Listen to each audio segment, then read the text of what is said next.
محترم سامعین اکرام، میرے پیارے بزرگوں، بھائیوں اور دوستوں اور میری پیاری ماؤں اور بہنوں، السلام علیکم ورحمۃ اللہ وبرکاتہ۔ جیسا کہ آپ سبھی حضرات اس بات سے بخوبی واقف ہیں کہ الاسلام فاؤنڈیشن AIF ٹرسٹ، جو کہ اٹاوا کی ایک رجسٹرڈ اسلامک تنظیم ہے، اس ٹرسٹ کے زیر اہتمام مسجد محمدی اہل حدیث محلہ کٹرا بلوچیان جسونت نگر میں ہر ماہ کے پہلے اتوار کو بعد نماز مغرب ایک دینی اور اصلاحی ماہانہ اجتماع کا انعقاد ہوتا رہا ہے، لیکن کورونا وائرس کے لاک ڈاؤن کی وجہ سے چند ماہ سے یہ اجتماع نہیں ہو سکا۔ الحمدللہ یہ لاک ڈاؤن اب کھلتا جا رہا ہے اور سرکار کی گائیڈ لائنز کے مطابق اب 100 سے زائد لوگوں کو دھارمک استھانوں پر جانے کی پرمیشن بھی ہو چکی ہے۔ چنانچہ کورونا وائرس سے احتیاط برتتے ہوئے اللہ تعالی کی توفیق سے اب ماہانہ اجتماع پھر سے شروع کیا جا رہا ہے، لہٰذا آج بتاریخ 4 اکتوبر سن 2020 بروز اتوار آج اس ماہ کا پہلا اتوار ہے۔ انشاءاللہ بعد نماز مغرب بیان شروع ہوگا۔ آج کے ہمارے مہمان خصوصی ہیں فضیلت الشیخ حافظ و مولانا فضل الرحمان سراجی اٹاوی حفظہ اللہ۔ انشاءاللہ مصیبت اور پریشانیوں کا حل کے موضوع پر قرآن اور صحیح احادیث کی روشنی میں خطاب فرمائیں گے۔ اب آپ کی خدمت میں پیش نظر ہے مصیبتیں اور پریشانیوں سے بچنے کا سب سے بہترین حل قرآن اور صحیح احادیث کی روشنی میں، فضیلت الشیخ جناب فضل الرحمان سراجی اٹاوی حفظہ اللہ۔ والسلام علیکم ورحمۃ اللہ وبرکاتہ۔ السلام علیکم ورحمۃ اللہ وبرکاتہ۔ ان الحمد للہ نحمده ونستعینه ونستغفره ونعوذ باللہ من شرور انفسنا ومن سیئات اعمالنا، من يهده الله فلا مضل له ومن يضلل فلا هادي له، واشهد ان لا اله الا الله وحده لا شريك له، واشهد ان محمدا عبده ورسوله۔ یا ایھا الذین آمنوا اتقوا اللہ حق تقاته ولا تموتن الا وانتم مسلمون۔ یا ایھا الناس اتقوا ربکم الذی خلقکم من نفس واحدہ وخلق منها زوجها وبث منهما رجالا كثيرا ونساء واتقوا الله الذي تساءلون به والأرحام ان اللہ کان علیکم رقیبا۔ یا ایھا الذین آمنوا اتقوا اللہ وقولوا قولا سدیدا یصلح لکم اعمالکم ویغفر لکم ذنوبکم ومن یطع اللہ ورسولہ فقد فاز فوزا عظیما۔ اما بعد فإن خیر الحدیث کتاب اللہ وخیر الہدی ہدی محمد صلی اللہ علیہ وسلم وشر الأمور محدثاتها وكل محدثة بدعة وكل بدعة ضلالة وكل ضلالة في النار۔ أعوذ بالله السميع العليم من الشيطان الرجيم، بسم الله الرحمن الرحيم۔ عسى أن تكرهوا شيئا وهو خير لكم، وعسى أن تحبوا شيئا وهو شر لكم، واللہ یعلم وانتم لا تعلمون۔ تمام قسم کی تعریفیں اللہ رب العالمین کے لیے لائق اور زیبا ہیں، جو ہم سب کا خالق ہے، مالک ہے، رازق ہے، حاکم ہے، اور ہم تمام لوگوں کی عبادتوں کا اکیلا مستحق و سزاوار ہے۔ وہ جب چاہتا ہے، جو چاہتا ہے، جیسے چاہتا ہے کرتا ہے۔ ساری کائنات، ساری مخلوق اس کی غلام اور اس کی محتاج ہے۔ ہر چیز پر اس کی طاقت اور قدرت ہے۔ وہ ان اللہ علی کل شیء قدیر ہے۔ بعدہ انگنت بے شمار درود و سلام نازل ہوں تمام انبیاء پر، بالخصوص جناب محمد الرسول اللہ صلی اللہ علیہ وسلم پر اور آپ کے آل و اصحاب پر۔ اللہ رب العالمین اپنا رحم و کرم فرمائے ہم سب پر، آمین۔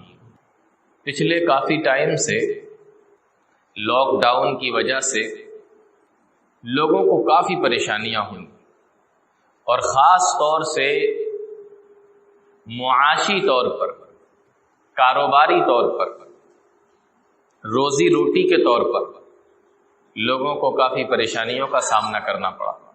کمپنیاں بند ہو گئیں، کارخانے بند ہو گئے، بازار بند ہو گئے، دکانیں بند ہو گئیں، کاروبار ٹھپ ہو گئے، اور حالت یہ ہو گئی کہ جو کاروبار لوگ کرتے تھے، جن کارخانوں اور کمپنیوں کے وہ مالک تھے، ان کے وہ کارخانے اور وہ کمپنیاں بند ہونے کی وجہ سے وہ کسی دوسرے کے کارخانے میں کام کرنے پہ مجبور ہو گئے۔ جو مستری تھے وہ مزدور بن گئے، اور جو مزدور تھے ان کو بھی پھر کام نہیں ملنے لگا، تو پھر وہ بھی پریشان ہوئے۔ یہ تو اللہ رب العالمین کا کرم ہے کہ اس نے یہ وقت ہمارے اوپر سے گزار دیا، اور دھیمے دھیمے کر کے انشاءاللہ یہ مشکل وقت پھر سے اور تیزی کے ساتھ نکل جائے گا۔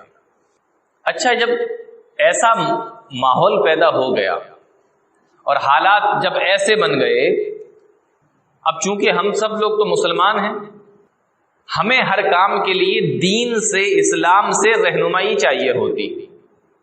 ہمیں اللہ نے کیا بتایا، ہمیں پیارے نبی صلی اللہ علیہ وسلم نے کیا بتایا، ہمیں تو یہ چاہیے ہوتا ہے۔ تو اب ایک سوال پیدا ہوتا ہے، کیا ایسے حالات کے لیے اسلام نے ہماری کوئی رہنمائی کی ہے؟ دین نے ہماری کوئی رہنمائی کی ہے؟ کیا پیارے نبی صلی اللہ علیہ وسلم نے ہمیں کچھ بتایا ہے؟ اللہ نے کچھ بتایا ہے؟ اب چونکہ ہمارا دین تو سب سے پیارا دین ہے اور قیامت تک کے لوگوں کے لیے رہنمائی اور رہبری کرنے کے لیے آیا ہے، تو اس دین کی روشنی میں دیکھتے ہیں کہ ایسے حالات کے لیے اللہ رب العالمین نے مسلمانوں کو کیا بتایا اور کیا سبق دیا ہے۔ میری بات کی طرف آپ کی توجہ ہے، دھیان میری طرف دیجیے، انشاءاللہ بڑی اچھی باتیں آج ملنے والی۔ ہم سارے مسلمان ہونے کے ناطے ہمیں 6 چیزوں پر ایمان لانا ضروری ہے۔ اگر ان 6 میں سے کسی ایک چیز کے اوپر بھی آپ کا ایمان گڑبڑ ہے تو آپ حاجی ہوں، نمازی ہوں، پرہیزگار ہوں، تقوی شعار ہوں، تہجد گزار ہوں، اللہ رب العالمین کی یہاں آپ کا ایمان قبول نہیں، آپ کا اسلام قبول نہیں۔ وہ 6 چیزیں کون کون سی ہیں؟ الایمان ان تؤمن باللہ وملائکتہ وکتبہ ورسلہ والیوم الآخر والقدر خیرہ وشرہ۔ 6 چیزیں ہو گئی۔ اللہ پر ایمان لاؤ، وملائکتہ اس کے فرشتوں پر ایمان لاؤ، وکتبہ اور اس نے جتنی بھی کتابیں نازل کی ہیں سب پر ایمان لاؤ، ورسلہ اور اس کے جتنے بھی رسول آئے سارے نبیوں پر، سارے رسولوں پر ایمان لاؤ۔ اور 5ویں چیز پیارے نبی صلی اللہ علیہ وسلم نے اس حدیث کے اندر بیان فرمائی، والیوم الآخر، آخرت کے دن پر، قیامت کے دن پر ایمان لے آؤ۔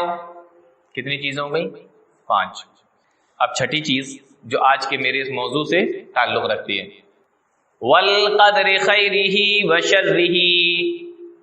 اور پیارے نبی صلی اللہ علیہ وسلم نے ارشاد فرمایا کہ کوئی مسلمان اس وقت تک مسلمان ہو ہی نہیں سکتا، کوئی مومن اس وقت تک مومن ایمان والا ہو ہی نہیں سکتا جب تک کہ وہ تقدیر کے اوپر بھی ایمان نہ لے آئے۔ جیسے ہمیں اللہ پر ایمان لانا ہے، کتابوں پر ایمان لانا ہے، رسولوں پر ایمان لانا ہے، فرشتوں پر ایمان لانا ہے، آخرت کے دن پر ایمان لانا ہے، ویسے ہی مجھے تقدیر کے اوپر بھی یقین کرنا ہے کہ ہاں تقدیر بھی کوئی چیز ہوتی ہے، اللہ رب العالمین اپنی طرف سے جو لکھ دیتا ہے۔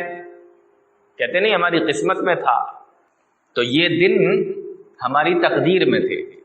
آپ وابیلا نہیں مچا سکتے، شور ہنگامہ نہیں کر سکتے، کیوں؟ کیونکہ آپ کا یہ یقین ہے کہ یہ اللہ رب العالمین کی طرف سے ہے۔ ہمیں 6 چیزوں کے اوپر ایمان لانا ہے، اور جب آپ کا یہ یقین ہو جائے گا کہ یہ اللہ رب العالمین کی طرف سے ہے تو پھر آپ کا یہ بھی یقین آٹومیٹکلی ہوگا کہ ختم بھی اللہ ہی کرے گا۔ والقدر خیرہ وشرہ، پیارے نبی فرماتے ہیں کہ تقدیر پر بھی ایمان لے آؤ کہ تمہارے ساتھ میں جو بھی اچھا ہوتا ہے وہ اللہ کی طرف سے ہوتا ہے، اور تمہارے ساتھ میں جو برا ہو جاتا ہے وہ بھی اللہ رب العالمین ہی کی جانب سے ہوتا ہے۔ تقدیر کے اوپر بھی ایمان لانا ہے۔ آج لوگ کہتے ہیں نا فلاں کی وجہ سے ایسا ہو گیا، اس کی وجہ سے ایسا ہو گیا، آپ کی تقدیر میں ہے، آپ اس کو برداشت کر رہے ہیں، آپ کی تقدیر میں ہے، آپ اس کو سنبھالیں اور اس کو دیکھیں۔ اچھا، اب یہ تقدیر کے اوپر اگر آپ ایمان لے آئے، ایک مسلمان کا بھروسہ اور یقین ہے کہ تقدیر بھی کوئی چیز ہوتی ہے، تو اب یہ جو تقدیر ہے، اور اس کی پھر دو قسمیں ہیں، اچھی اور بری۔ اب ایک بڑی پیاری حدیث ہے پیارے نبی صلی اللہ علیہ وسلم کی کہ دونوں چیزوں پر ہمیں ایمان لانا ہے، اچھا ہو رہا ہے تو بھی، برا ہو رہا ہے تو بھی۔ اور اگر ہمیں ان دونوں چیزوں پر ہمارا ایمان ہے کہ یہ اللہ کی جانب سے ہے تو اس میں بھی ہمارے لیے فائدہ ہے۔ یہی آج کا میرا ٹاپک ہے، فائدہ کیسے؟ پیارے نبی صلی اللہ علیہ وسلم ارشاد فرماتے ہیں عجبا لامر المؤمن ان امرہ کلہ خیر، مومن کا معاملہ بھی بڑا عجیب ہوتا ہے اور اس کے ہر کام کے اندر بھلائی ہوتی ہے، ہر معاملے کے اندر بھلائی ہوتی ہے۔ وَلَيْسَ ذَلِكَ لِأَحَدٍ إِلَّا لِلْمُؤْمِنِ، اور یہ مومن کے علاوہ کسی دوسرے آدمی کو یہ بھلائی مل نہیں سکتی۔ اب اگر آپ یہ چاہتے ہیں کہ یہ بھلائی مجھے مل جائے تو مومن ہونا پڑے گا۔ ان اصابتہ سراء شکر فکان خیرا لہ، اللہ فرماتا ہے کہ جب اس کے اوپر خوشحالی آتی ہے، شکر فکان خیرا لہ، تو وہ اللہ کا شکر ادا کرتا ہے تو یہ اس کے لیے بہتر ہے۔ اللہ کی نعمتیں مل رہی ہیں، خوشحالی ہے، اس پہ وہ شکریہ ادا کر رہا ہے۔ یہ کون کرے گا؟ مومن ہوگا وہی تو کرے گا نا، جس کے دل میں ایمان ہوگا، اللہ سے لگن ہوگی، لو ہوگی، وہ کرے گا۔ فرمایا جب اس کو خوشحالی ملتی ہے تو وہ شکر ادا کرتا ہے، فکان خیرا لہ، یہ اس کے لیے بہتر ہے۔ وَإِنْ أَصَابَتْهُ ضَرَّاءُ صَبَرَ فَكَانَ خَيْرًا لَهُ، لیکن جب کبھی وہ پریشان ہو جاتا ہے، چاہے کاروبار کے طور پر ہو، رزق کے طور پر ہو، معاشی طور پر ہو، بیماری کے طور پر ہو، تجارت کے طور پر ہو، کسی بھی اعتبار سے جب وہ پریشان ہو جاتا ہے، صبر، تو اس پر وہ صبر کرتا ہے، فَكَانَ خَيْرًا لَهُ، پیارے نبی ارشاد فرماتے ہیں تو یہ صبر کرنا بھی اس کے لیے بہترین ہوتا ہے۔ شکر کرو گے تو اس کا بدلہ ملے گا، اور صبر کرو گے تو اس کا بدلہ ملے گا۔ تو مومن کے دونوں ہاتھ میں، کہتے نہیں میرے دونوں ہاتھ میں لڈو ہیں، تو مومن کے دونوں ہاتھ میں لڈو۔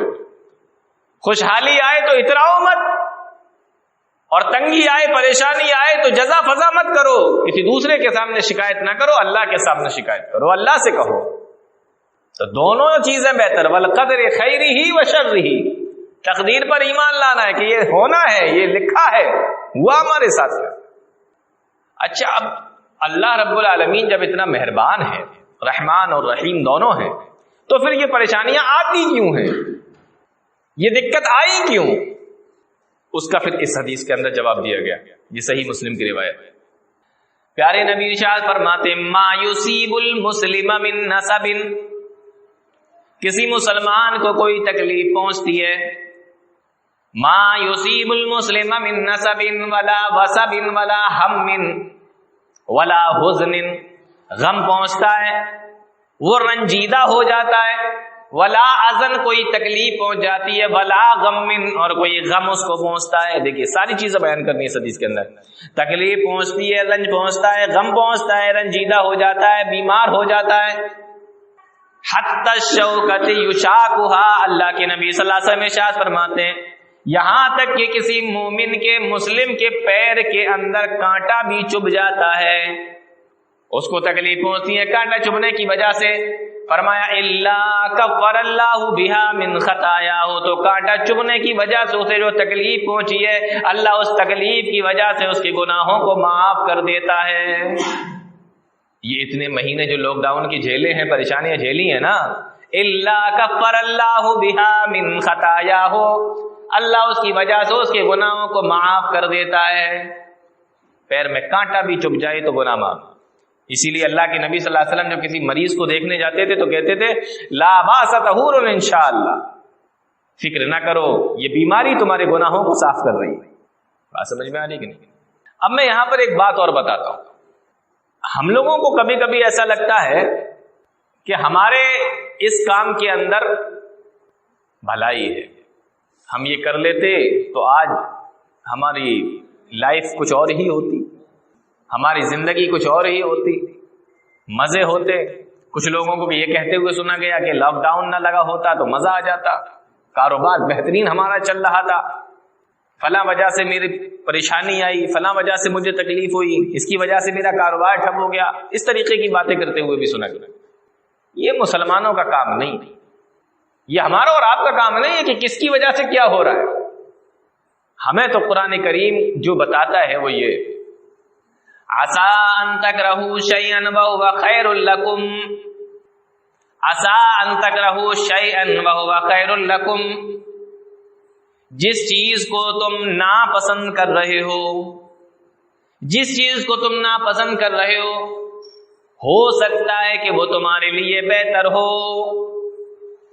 عسى ان تكرهوا شيئا وهو خير لكم، تمہیں وہ چیز ناپسند ہے، اس کی وجہ سے تمہیں تکلیف ہو رہی ہے، تمہیں لگ رہا ہے کہ یہ میرے ساتھ بھی غلط ہو رہا ہے، وَهُوَ خَيْرٌ لَكُمْ، اللہ کہتا ہے ہو سکتا ہے وہی تمہارے لیے بہتر ہو۔ وَعَسَىٰ أَن تُحِبُّوا شَيْئًا، اور کسی چیز کو تم پسند کرتے ہو، تمہیں لگتا ہے کہ اس سے میرا فائدہ ہو سکتا ہے، اللہ فرماتا ہے وَهُوَ شَرٌّ لَكُمْ، ہو سکتا ہے کہ وہ تمہارے لیے بری ہو۔ بولو ایسا ہو سکتا کہ نہیں؟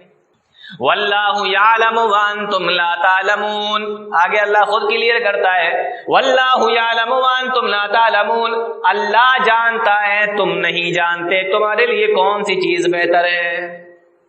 اسلام ہماری رہنمائی کرتا ہے ایسی پریشانیوں کے وقت میں، اسلام ہمیں بتاتا ہے، وہ ہمارے دل پہ مرہم رکھتا ہے کہ تمہیں وہ چیز بری لگ رہی۔ NRC کو لے کے کتنا ہنگامہ تھا، بولو تھا کہ نہیں؟ کورونا آیا، سب ختم، ایک چیز آئی دوسری چیز چلی گئی کہ نہیں؟ ان تکرہوا شیئا وہو خیر لکم، پہلے کہا جا رہا تھا گھروں سے نکلو، اور اب کہا جا رہا ہے گھروں میں رہو، لیکن ہمیں تو لگ رہا ہے کہ لاک ڈاؤن ہمارے لیے خراب ہے نا، لیکن یہ ہمارے لیے کتنی بڑی نعمت لے کر آیا، ورنہ حالات کیا سے کیا بن رہے تھے آپ کو سب کو پتا ہے۔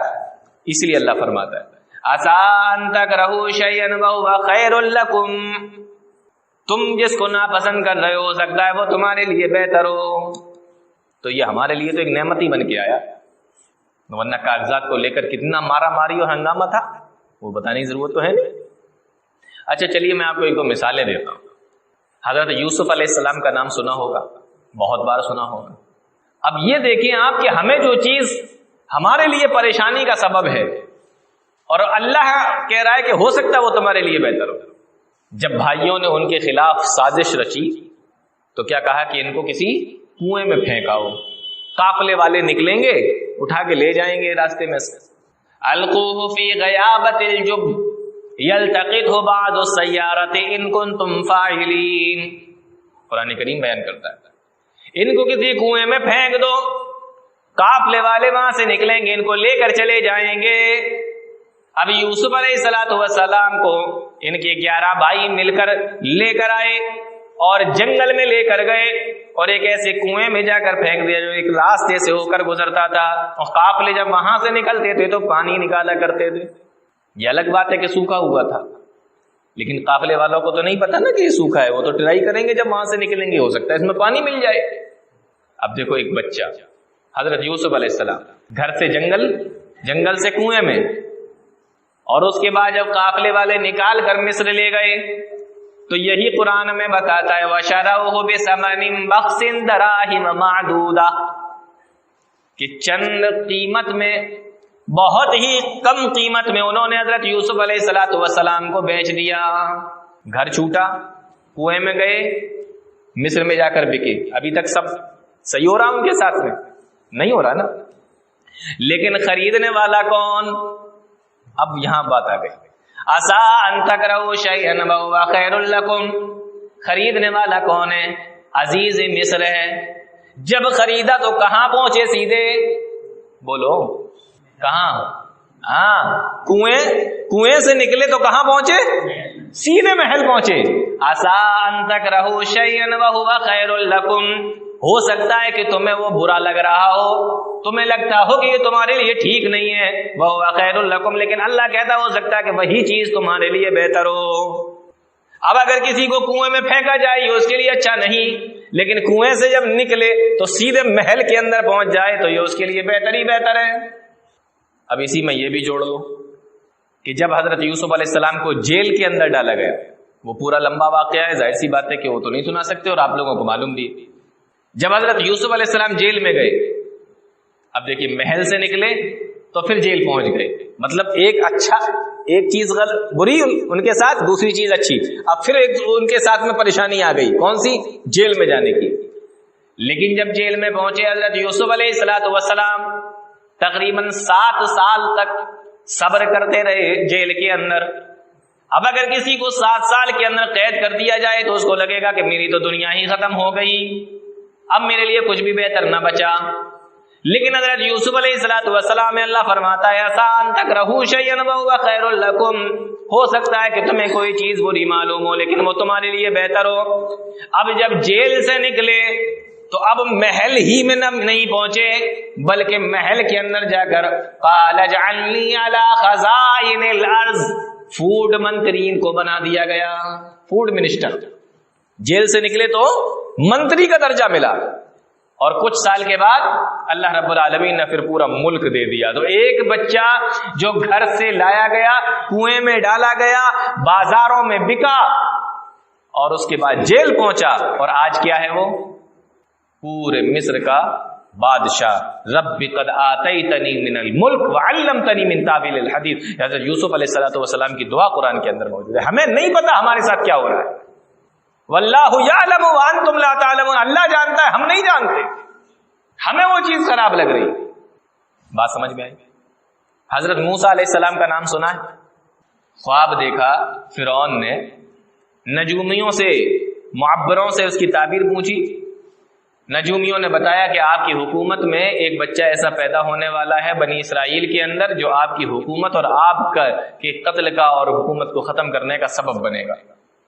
فرعون نے اعلان کر دیا اس سال جتنے بھی بچے پیدا ہوں، لڑکے لڑکیاں نہیں، جتنے بھی لڑکے پیدا ہوں سب کو ختم کر دیا جائے۔ اعلان ہو گیا۔ موسیٰ علیہ السلام بھی اسی سال پیدا ہوئے۔ یہ دیکھو اللہ کی قدرت، موسیٰ علیہ السلام بھی اسی سال پیدا ہوئے جس سال بچوں کو قتل ہونا تھا۔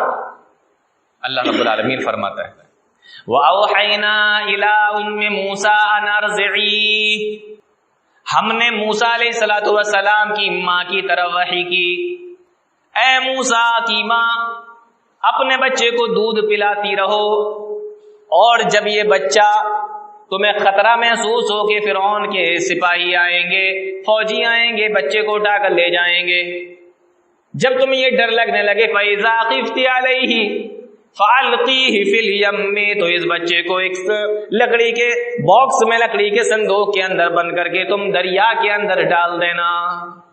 اب بتاؤ کسی ماں سے یہ کہو کہ بچے کو سمندر میں پھینک دو، وہ بھی زندہ، ماں اپنے مردہ بچے کو نہیں پھینکنا چاہے گی سمندر میں، بولو، اور کسی سے یہ کہہ دو کہ زندہ بچے کو پھینکنا ہے، کیا گزرے گی ماں پر؟ تو کسی کی دودھ پیتے بچے کو، کسی کے دودھ پیتے بچے کو کسی ماں سے چھین لینا، یہ اچھا کام ہے کہ برا کام ہے؟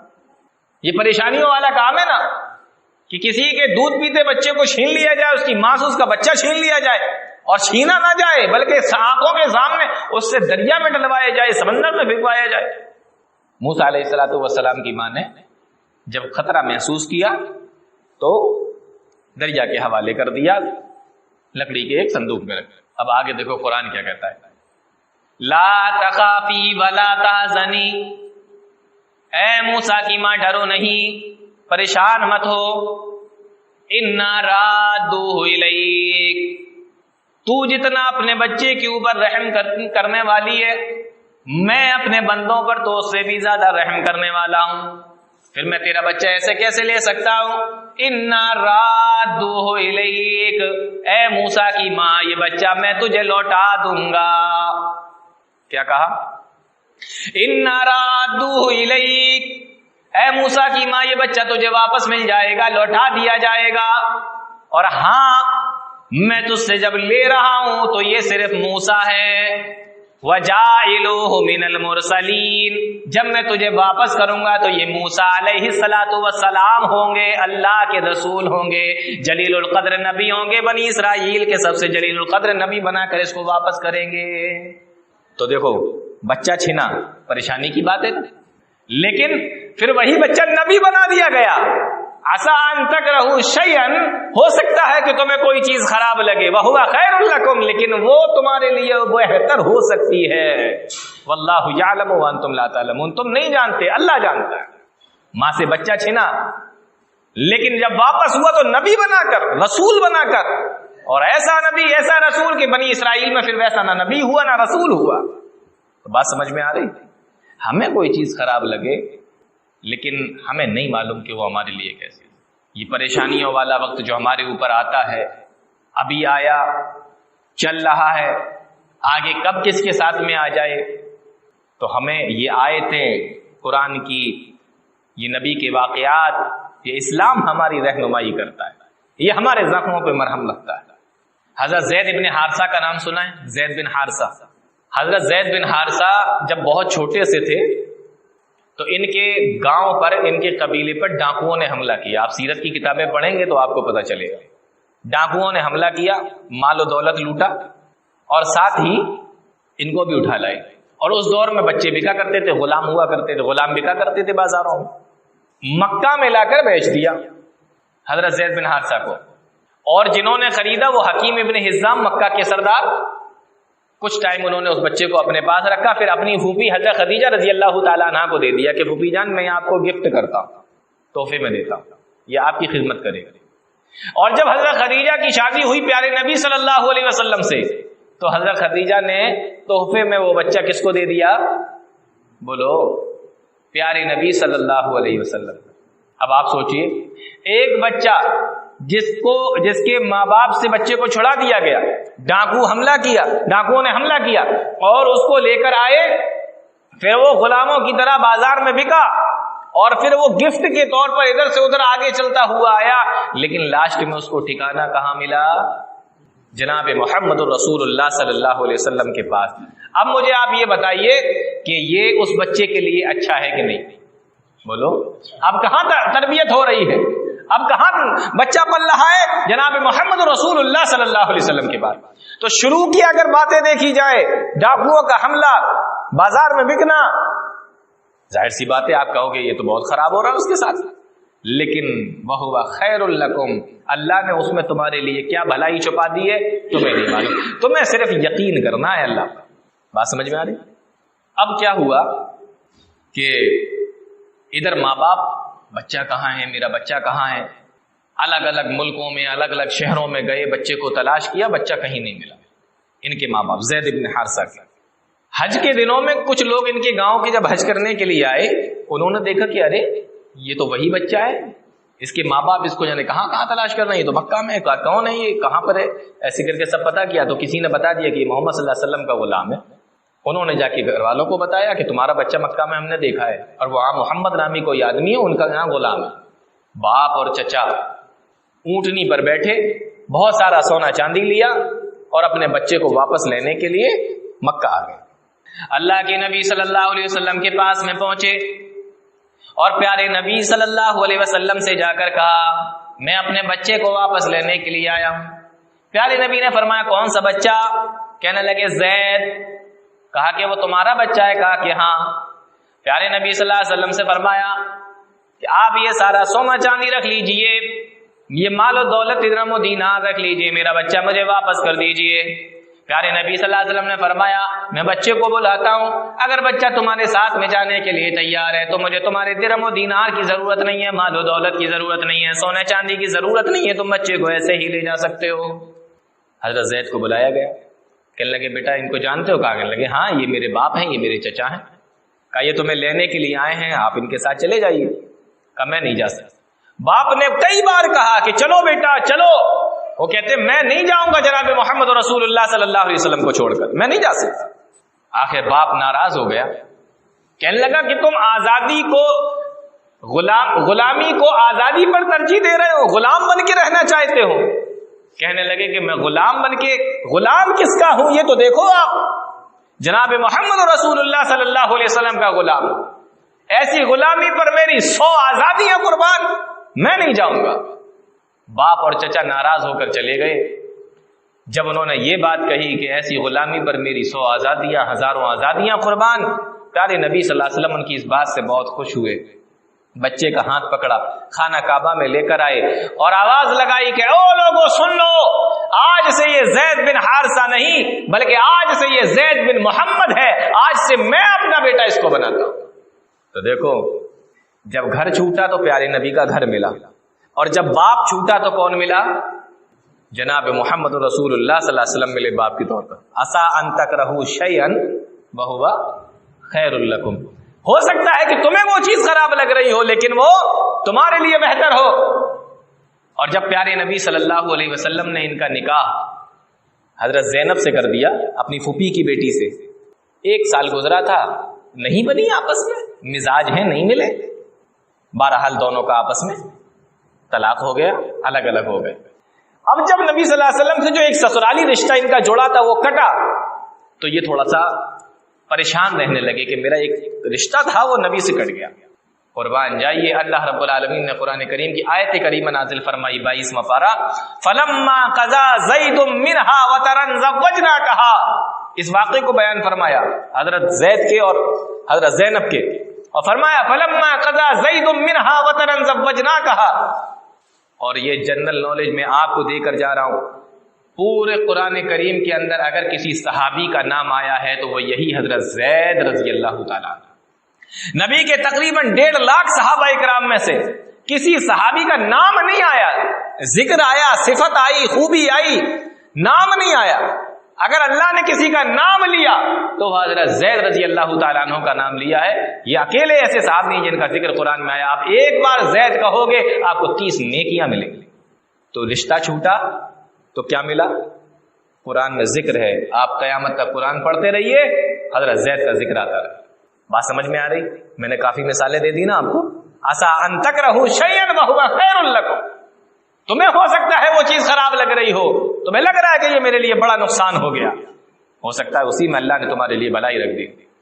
اب اگر ہمیں وہ بھلائی چاہیے پریشانی کے ساتھ، پریشانی کے بعد، اب اگر وہ ہمیں بھلائی چاہیے تو مجھے 2-3-4 کام کرنا پڑیں گے۔ وہ کام میں جلدی سے آپ کو گنوا دیتا ہوں۔ پہلا کام، جس آدمی کے اوپر پریشانیاں آ جائیں، مصیبتیں آ جائیں، تنگی آ جائے، کاروبار کے اندر لاس ہو جائے، تجارت میں گھاٹا ہو جائے، یا اور کوئی دقت آ جائے، پریشانی آ جائے، تو پہلا کام اس کو کیا کرنا ہے؟ صبر کرنا ہے۔ پہلا کام اس کو صبر کرنا ہے۔ اللہ کے نبی صلی اللہ علیہ وسلم ارشاد فرماتے ہیں، ترمذی کی روایت ہے، ان النصر مع الصبر۔ بہت غور سے سننا، چھوٹا سا جملہ ہے۔ پیارے نبی صلی اللہ علیہ وسلم ارشاد فرماتے ہیں، ان النصر مع الصبر، مدد صبر کے ساتھ ہے۔ مدد، اللہ کی مدد کس کے ساتھ ہے؟ مدد نصر صبر کے ساتھ ہے، مدد صبر کے ساتھ ہے۔ یعنی اگر تمہیں اللہ کی مدد چاہیے تو آپ کو صبر کرنا پڑے گا۔ یہ فرسٹ اسٹیپ ہے، پہلا قدم ہے۔ نصر، مدد کس کے ساتھ ہے؟ صبر کے ساتھ ہے۔ یہ ترمذی کی روایت ہے، پیارے نبی صلی اللہ علیہ وسلم ارشاد فرماتے ہیں۔ اور دیکھو کتنی پیاری بات بتائی اسی حدیث کے اندر، فرمایا وَأَنَّ الْفَرَجَ مَعَ الْكَرْبِ، اور آسانی تنگی کے ساتھ ہے۔ آسانیاں تنگی کے ساتھ، تنگی آئے گی تو سمجھ لو آسانی آنے والی ہے۔ بات سمجھ میں آ رہی؟ اگر تنگی آ رہی ہے تو سمجھ لو آسانی آنے والی ہے، اور اگر آپ صبر کر رہے ہیں تو سمجھ لو مدد آنے والی ہے۔ اور قرآن کریم کی آیت کریمہ پڑھ لیجئے جو بڑی مشہور ہے، ان مع العسر، کیا ہے آگے؟ یسرا، یہی ہے نا، ان مع العسر یسرا۔ اس کا ترجمہ بھی بڑا آسان ہے، لوگوں کو پتا ہوگا۔ کیا کہتے ہیں؟ ہر تنگی کے بعد آسانی، یہ کہتے ہیں بھائی صاحب، ماں کے معنی بعد نہیں، ماں کے معنی ساتھ ہوتا ہے۔ ان مع العسر یسرا، ہر تنگی کے ساتھ آسانی ہے۔ ان مع العسر، تنگی کے بعد آسانی نہیں، تنگی کے ساتھ آسانی ہے۔ بتائیے اللہ رب العالمین کتنی بڑی بات کہہ رہا ہے۔ ہم کیا کہتے ہیں؟ اب تنگی ہے، اس کے بعد آسانی آئے گی۔ اللہ فرما رہا ہے تنگی کے ساتھ آسان، آپ کو دکھ نہیں رہی، پتہ نہیں چل رہا، لیکن تنگی کے ساتھ آسانی چل رہی ہے آپ کے۔ ان مع العسر یسرا، ہر تنگی کے ساتھ میں آسانی ہے۔ اور کتنی پاس، جیسے ہمارے 2 قدم ہوتے ہیں نا، دونوں ساتھ میں ہوتے ہیں، ایک اٹھایا دوسرا اٹھایا، پھر ایک بڑھایا پھر دوسرا بڑھایا، دونوں قدم ہیں تو ساتھ ہی ساتھ۔ فرمایا ان مع العسر یسرا، ہر تنگی کے ساتھ میں آسانی لگی ہوئی ہے۔ کیسے؟ حضرت ایوب علیہ الصلوۃ والسلام کو دیکھیے، اللہ تعالیٰ سے دعا کی 18 سال. صحیح حدیثوں کے مطابق کتنے سال رہے تھے بیمار؟ 18 سال. لوگ تو پتہ نہیں کتنا کتنا بیان کرتے ہیں, لیکن صحیح روایتوں کے مطابق 18 سال بیمار رہے. بیماری کون سی تھی؟ نہ اللہ نے بتایا نہ نبی نے بتایا. کون سی بیماری تھی؟ ہاں کوئی بڑی بیماری تھی. لوگ پتہ نہیں کیا کیا جسم سے کیڑے ویڑے سب نکالنے لگتے ہیں. بیماری کون سی تھی یہ نہیں بتایا گیا, ہاں لیکن کوئی بڑی بیماری تھی. 18 سال بیمار. اللہ رب العالمین سے دعا کی, پروردگار رب انی مسنی الضر وانت ارحم الراحمین. یہی دعا ہے نا, دعا کی. اور قربان جائیے وہ جو بات کہی ہے نا, ان مع العسر یسرا, ہر تنگی کے ساتھ میں آسانی ہے. اللہ تعالیٰ نے فرمایا ایوب بیماری سے شفا چاہیے, قرآن کریم کا 23واں پارہ اٹھا کر دیکھو, فرمایا ارکض برجلک. اللہ اکبر, تنگی کے ساتھ آسانی کیسے چلتی ہے, کتنے قریب ہوتی ہے. پریشانی کے ساتھ آسانی کتنے قریب ہوتی ہے جو ہمیں نہیں دکھتی. فرمایا ایوب ارکض برجلک, جہاں کھڑا ہے جہاں بیٹھا ہے وہیں پر پیر مار, زمین پر پیر مار. ارکض برجلک, قرآن اٹھا کر دیکھو, ترجمہ پڑھ کر دیکھو, آپ کو پتہ چلے گا. قرآن کا 23واں پارہ, فرمایا ارکض برجلک, پریشان ہو جہاں بیٹھے ہو وہیں پر پیر مار دو. حضرت ایوب علیہ السلام نے پیر مار دیا. ھذا مغتسل بارد و شراب, وہیں سے پانی کا ایک چشمہ پھوٹ نکلا. اللہ نے فرمایا اسی کو پیو, اسی میں نہا لو. پی لیا, بیماری سے شفا یاب ہو گئی. نہا لیا, بیماری ختم ہو گئی. تو پریشانی کے بعد آسانی جو تھی وہ کتنی دور تھی, جہاں پیر رکھے تھے وہیں. ہمیں نہیں پتہ چل رہا ہے کہ جس پریشانی میں ہم مبتلا ہیں اس کی آسانی ہم سے کتنے قریب ہے, یہ کتنی جلدی ختم ہونے والی, ہمیں نہیں پتا. ہمیں تو صرف صبر کرنا ہے اور اللہ رب العالمین سے دعا کرنا ہے. اب دیکھو ایوب 18 سال سے بیمار تھے, لیکن انہیں نہیں معلوم کہ جو میری شفا ہے وہ تو وہی ہے جہاں میں ہوں. ارکض برجلک, زمین پہ پیر مارو. انہوں نے پیر مارا, پانی نکلا. صحیح ہو گئے. تو تنگی کے ساتھ آسانی اتنے قریب ہوتی ہے. واللہ یعلم وانتم لا تعلمون, اللہ جانتا ہے ہم نہیں جانتے. تو پہلا کام کیا کرنا ہے؟ صبر کرنا ہے. دوسرا کام کیا کرنا ہے؟ نماز پڑھنا ہے. نماز پڑھنا ہے. کیوں؟ اس لیے کیونکہ اللہ رب العالمین نے فرمایا یا ایھا الذین آمنوا استعینوا بالصبر والصلاۃ, اے ایمان والو نماز کے ذریعے اور صبر کے ذریعے سے اللہ سے مدد طلب کرو. تو دوسرا کام نماز, پہلا کام صبر. یاد ہو رہا ہے نا سب ایک ایک کر کے؟ پہلا کام صبر, دوسرا کام نماز پڑھنا ہے. اب نماز کے بھی بے شمار فائدے ہیں, اور وہ نماز کے ٹاپک پہ عام طور پہ بات ہوتی رہتی ہے, اس لیے اس کو مختصر بتاتا ہوں. پیارے نبی صلی اللہ علیہ وسلم کے بارے میں حدیث کے اندر آتا ہے کہ آپ کو جب کبھی گھبراہٹ ہوتی, پریشانی ہوتی, کوئی صدمہ لاحق ہوتا تو آپ فوراً نماز پڑھنے کے لیے کھڑے ہو جاتے. تو دوسرا کام کیا کرنا ہے؟ نماز پڑھنا ہے. تیسرا کام کیا کرنا ہے؟ تیسرا کام اللہ پر بھروسہ کرنا ہے. اور کیسے کرنا ہے اللہ پر بھروسہ؟ اللہ اکبر. دیکھیے قرآن کے اندر اللہ کیا فرماتا ہے, وَمَن يَتَّقِ اللَّهَ يَجْعَل لَّهُ مَخْرَجًا, جو شخص اللہ پر بھروسہ کر لیتا ہے, غور سے سننا, جو شخص اللہ پر بھروسہ کر لیتا ہے, یجعل لہ مخرجا, تو اللہ اس کو اس پریشانی سے نکالنے کا راستہ بنا دیتا ہے. اللہ کی بات غلط ہو سکتی ہے, اللہ کا وعدہ غلط ہو سکتا ہے. وَمَن يَتَّقِ اللَّهَ يَجْعَل لَّهُ مَخْرَجًا, جو شخص اللہ پر بھروسہ کر لیتا ہے اللہ اس سے اس پریشانی سے نکلنے کا راستہ بنا دیتا ہے. وَيَرْزُقْهُ مِنْ حَيْثُ لَا يَحْتَسِبُ, اور ایسی جگہ سے روزی دے دیتا ہے, روٹی دے دیتا ہے, رزق دے دیتا ہے, لا يَحْتَسِب, کہ تمہارے وہم و گمان میں بھی نہیں ہوتا, تم سوچ بھی نہیں سکتے تمہیں وہاں سے روزی ملے گی. وَيَرْزُقْهُ مِنْ حَيْثُ لَا يَحْتَسِب. تیسرا کام اللہ پر بھروسہ کرنا. بہت سارے لوگ کیا کرتے ہیں, نا امید ہو جاتے ہیں, مایوس ہو جاتے ہیں. اللہ کب سنے گا؟ ارے لا تقنطوا من رحمت اللہ, اللہ فرماتا ہے کہ میری رحمت سے نا امید مت ہو. لا تقنطوا من رحمت اللہ, ہاں میں سنوں گا. کب سنوں گا؟ واللہ یعلم وانتم لا تعلمون, اللہ جانتا ہے تم نہیں جانتے. لا تقنطوا من رحمت اللہ, اللہ کی رحمت سے نا امید نہ ہو.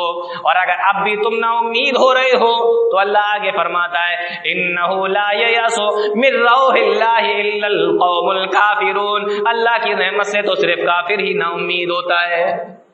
تو اگر آپ کا ایمان اس درجے کا ہو گیا ہے تو پھر یہ آپ کی مرضی ہے, ورنہ اللہ کی رحمت سے نا امید نہ ہو۔ تو تیسرا کام کیا کرنا ہے؟ اللہ پر بھروسہ کرنا۔ چوتھا کام جو ہمیں کرنا ہے ایسی پریشانی کے وقت میں، اسلام دیکھو ہماری کتنی اچھی رہنمائی کر رہا ہے۔ چوتھا کام ہمیں دعا کرنا ہے، صبر، نماز، اللہ پر بھروسہ، اور چوتھا کام دعا کرنا ہے۔ اب میں آپ کو چھوٹی چھوٹی ایک دو دعائیں بتا دیتا ہوں جس کو آپ خوب پڑھیں، خوب مانگیں اللہ رب العالمین۔ اس میں سے پہلی دعا تو وہی ہے جو بڑی مشہور ہے، ربنا آتنا فی الدنیا حسنہ وفی الآخرۃ حسنہ وقنا عذاب النار۔ یہ دو یاد کر لیجیے، بڑی جامع دعا ہے، دنیا اور آخرت کی تمام بھلائیاں اس کے اندر جمع کر دی گئی۔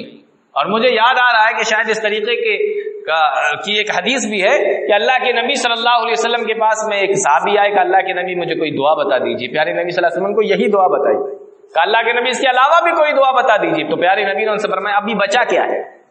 ربنا آتنا فی الدنیا حسنہ وفی الآخرۃ حسنہ وقنا عذاب النار۔ یہ دعا بتائی پیارے نبی صلی اللہ علیہ وسلم نے کہ دنیا کی تمام بھلائیاں، جتنی اچھائیاں بلائیاں جو آپ چاہتے ہیں وہ سب آپ کو مل جائیں، اور آخرت کی تمام بھلائیاں وہ آپ کو مل جائیں، وقنا عذاب النار، اور عذاب سے آپ کو بچا لیا جائے۔ اس کے علاوہ اور کیا چاہیے؟ تو کہا اللہ کے نبی اور دعا بتائیے۔ تو پیارے نبی صلی اللہ علیہ وسلم پھر بچا کیا ہے؟ اس کے علاوہ بچا کیا ہے؟ تو ربنا آتنا فی الدنیا حسنہ وفی الآخرۃ حسنہ وقنا عذاب النار۔ تو پہلی دعا تو یہ۔ دوسری دعا آپ کو کیا کرنا ہے؟ لا الہ الا انت سبحانک انی کنت من الظالمین۔ دیکھیے میں بڑی مشہور چیزیں بتا رہا ہوں، بہت آسان چیزیں بتا رہا ہوں۔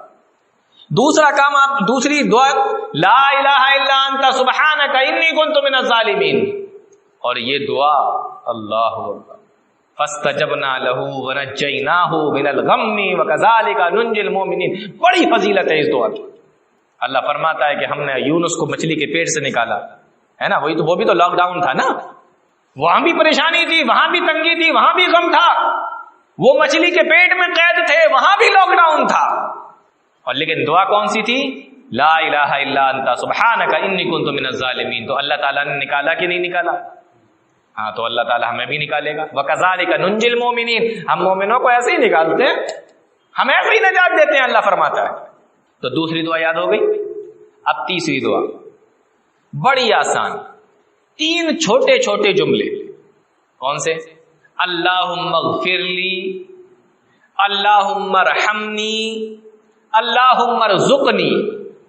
یہ پڑھیے آپ سجدے میں دعا مانگنا چاہ رہے ہیں، پڑھیے، روئیے، آپ کو رونا آتا ہے، روئیے اللہ کے سامنے، اللہ کو دینا تو آتا ہے، وہ تو وہاب ہے، روزی دینے والا ہے، عطا کرنے والا ہے۔ آپ کو لینا آتا ہے کہ نہیں آتا؟ آپ کو تمیز ہے، مانگنے کا طریقہ ہے آپ کو؟ آپ جائیے سجدے میں، پڑھیے اللہم اغفر لی، اللہ مجھے بخش دے، اللہم ارحمنی، اللہ مجھ پر رحم فرما، اللہم ارزقنی، اللہ مجھے روزی روٹی سب عطا فرما۔ چھوٹے سے جملے تین، اللہم اغفر لی، اللہم ارحمنی، اللہم ارزقنی۔ چوتھی دعا، یہ دعا بھی یاد کر لیجیے، پھر میں بات ختم کرتا ہوں۔ پیارے نبی صلی اللہ علیہ وسلم نے فرمایا تنگی اور پریشانی کے وقت میں یہ دعا بھی خوب پڑھا کرو۔ کون سی؟ اللہم اکفنی بحلالک عن حرامک، اللہم اکفنی بحلالک عن حرامک واغننی بفضلک عمن سواک۔ اے اللہ مجھے حلال روزی عطا فرما، حرام سے بچا۔ اور آخر کا جملہ دیکھیے کس قدر توحید میں بھرا ہوا ہے۔ فرمایا وَأَغْنِنِي بِفَضْلِكَ عَمَّن سِوَاكَ، اے اللہ مجھے صرف اپنے در کا فقیر بنا، اپنے در کا محتاج بنا، اے اللہ تو اپنے در سے دے، کسی اور کے پاس نہ لے جا۔ در آپ مانگیں، آپ کو اچھا لگے گا؟ ہر دروازے پہ جا کے آپ ہاتھ پھیلائے، مجھے کچھ دے دو، مجھے کچھ دے دو، مانگ سکتے ہیں آپ؟ ہے آپ کے اندر جگر؟ ہے ہمت؟ بھائی صاحب بھیک مانگنا تو بہت بڑی بات ہے، آپ ادھار نہیں مانگ سکتے۔ جو آپ لوٹانے کا وعدہ کر رہے ہیں وہ مانگنے میں بھی آپ کو 10 بار 100 بار سوچنا پڑے گا، میں مانگوں کہ نہیں، دے گا کہ نہیں، کیا سوچے گا میرے بارے میں۔ پیارے نبی فرماتے ہیں اللہم اکفنی بحلالک عن حرامک واغننی بفضلک عمن سواک، اے اللہ مجھے صرف اپنے در کا محتاج بنا، اپنے در کا فقیر بنا، ہم صرف تجھ سے مانگے، جب مانگے تجھ سے مانگے، کسی اور کے پاس مت بھیجیے۔ اور جب وہاں سے ہماری ساری چیزیں پوری ہوں گی، ہمیں کہیں اور جانے کی ضرورت۔ واغننی بفضلک عمن سواک، تو یہ چھوٹی سی دعا آپ اس کو بھی یاد کریں۔ تو یہ 4 کام آپ کو کرنا ہے، صبر، نماز، توکل یعنی بھروسہ، اور چوتھا کام دعا کرنا. یہ 4 کام کر لیجئے، انشاءاللہ یہ سارا پریشانی والا جو ماحول ہے وہ ختم ہو جائے گا. اور آپ یقین کیجئے، اگر آپ نے پورے یقین اور بھروسے کے ساتھ میں یہ 4 کام کر لیے، اللہ پر بھروسہ کرتے ہوئے، آپ کو یہ پریشانی کے دن اچھے لگنے لگے. میں گارنٹی دے رہا ہوں، یہ پریشانی کے دن آپ کو اچھے لگنے لگیں گے. آپ کو لگے گا کچھ تو ہوا ہی نہیں، کیونکہ جو اللہ کی نعمتیں ہمارے ساتھ میں ہیں وہ اس پریشانی سے بہت زیادہ ہے، بہت زیادہ. تو عسیٰ ان تکرہوا شیئا وہو خیر لکم، ہو سکتا ہے کہ تمہیں کوئی چیز بری لگ رہی ہو لیکن وہ تمہارے لیے بہتر ہو، تمہارے لیے اچھی ہو. اللہ تعالیٰ ہم تمام لوگوں کو نیک عمل کی توفیق دے، قرآن و حدیث کو سمجھنے کی، اس پر چلنے کی توفیق عطا فرمائے.